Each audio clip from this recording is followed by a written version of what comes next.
Halo semuanya, pada kesempatan kali ini kita akan belajar tentang apa itu ilmu komunikasi organisasi.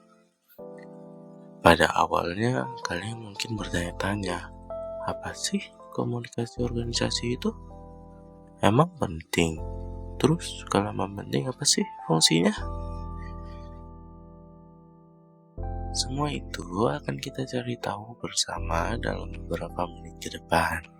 Tapi sebelum mulai ke materinya, perkenalkan saya Dafa Sakali Julianto sebagai pemateri.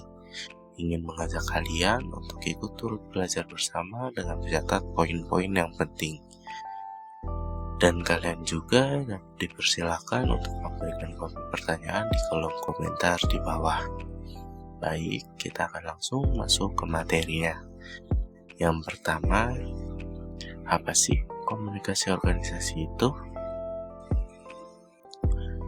Komunikasi organisasi ialah proses pertukaran informasi yang terjadi dalam sebuah organisasi.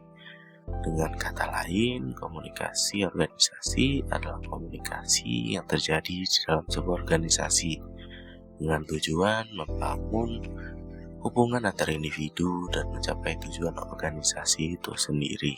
Kemudian di dalamnya terdapat elemen-elemen komunikasi organisasi. Yang pertama ada sender atau komunikator. Sederhananya, sender atau komunikator adalah pihak yang memberikan informasi kepada pihak lainnya. Kemudian elemen yang kedua ialah pesan atau message. Pesan atau message yang dimaksud sini adalah inti dari setiap komunikasi yang dapat berupa informasi, ide, atau perasaan yang ingin disampaikan oleh seorang komunikator kepada pihak lain. Kemudian elemen berikutnya itu ada saluran atau channel. Saluran atau channel adalah media atau alat yang digunakan untuk menyampaikan pesan dari sang komunikator kepada pihak kedua, baik itu secara langsung maupun secara tidak langsung. Pihak kedua yang dimaksud di sini ialah receiver atau komunikan. Sederhananya, jika ada seorang yang berbicara, maka orang yang mendengar adalah berperan sebagai komunikan ataupun penerima pesan. Sebelumnya, apakah kalian ingat di awal video saya mengajak kalian untuk ikut belajar bersama dengan cara mencatat poin-poin yang disampaikan? Meskipun tidak secara langsung, hal ini merupakan bentuk dari implementasi elemen komunikasi berikutnya, yaitu umpan balik atau feedback. Dengan kalian melakukannya, itu menunjukkan bahwa pesan yang disampaikan dari video ini dapat diterima dengan baik oleh kalian sebagai komunikan.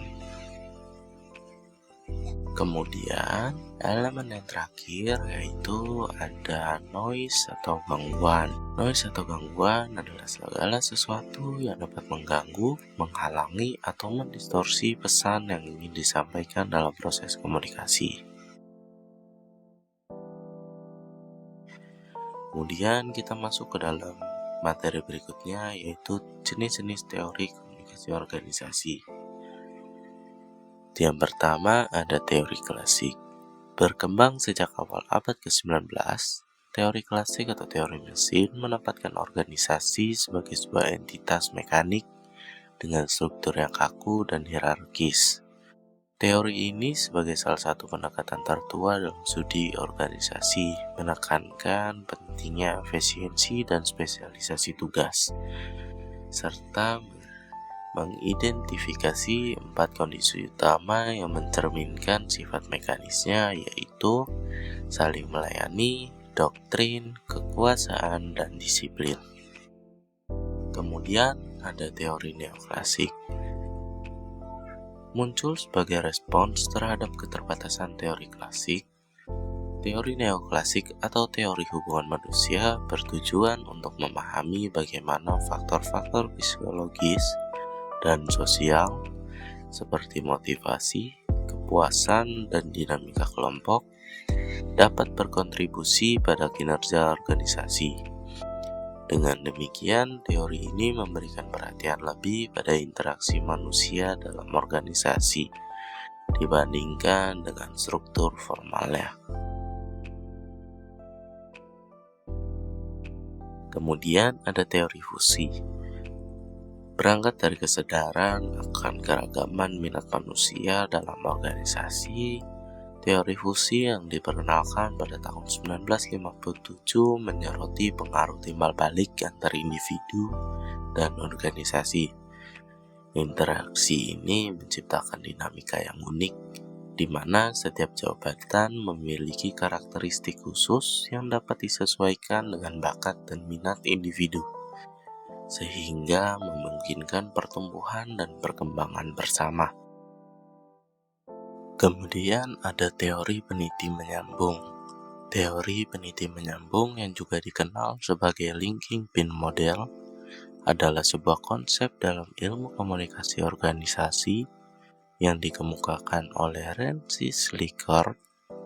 Teori ini menggambarkan bagaimana struktur organisasi yang kompleks dapat disederhanakan melalui adanya hubungan antar kelompok yang dijembatani oleh seorang individu atau kelompok kecil. Kemudian ada teori sistem sosial. Teori sistem sosial menawarkan kerangka kerja yang komprehensif untuk memahami dinamika interaksi antar komponen dalam organisasi, sehingga memungkinkan peningkatan efektivitas komunikasi, pemecahan masalah, dan pencapaian tujuan organisasi. Kemudian ada teori public relation. Teori ini menyediakan landasan bagi organisasi untuk membangun dan mempertahankan reputasi yang kuat melalui komunikasi antar rencana dan berkelanjutan, dengan tujuan utama menciptakan serta memelihara hubungan saling pengertian yang baik dengan berbagai golongan. Kemudian yang terakhir ada teori kepemimpinan. Kepemimpinan dan komunikasi merupakan dua elemen yang saling terkait erat dalam sebuah organisasi. Kepemimpinan efektif sangat bergantung pada kemampuan seorang pemimpin dalam berkomunikasi secara efektif dengan anggota timnya. Sebaliknya, komunikasi yang baik akan memperkuat pengaruh seorang pemimpin dan membantu mencapai tujuan organisasi tersebut.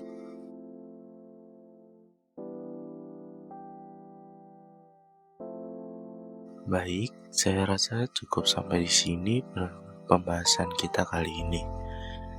Sebelumnya kita telah membahas ilmu komunikasi organisasi.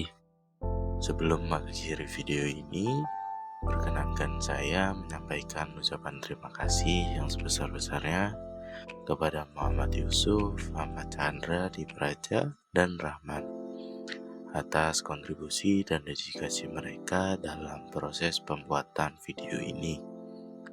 Tak lupa terima kasih yang terhingga juga saya sampaikan kepada yang terhormat Ibu Rosi Febriani Daud selaku dosen pembimbing dan pengampu mata kuliah komunikasi dan presentasi dasar atas bimbingan dan arahannya yang sangat berharga.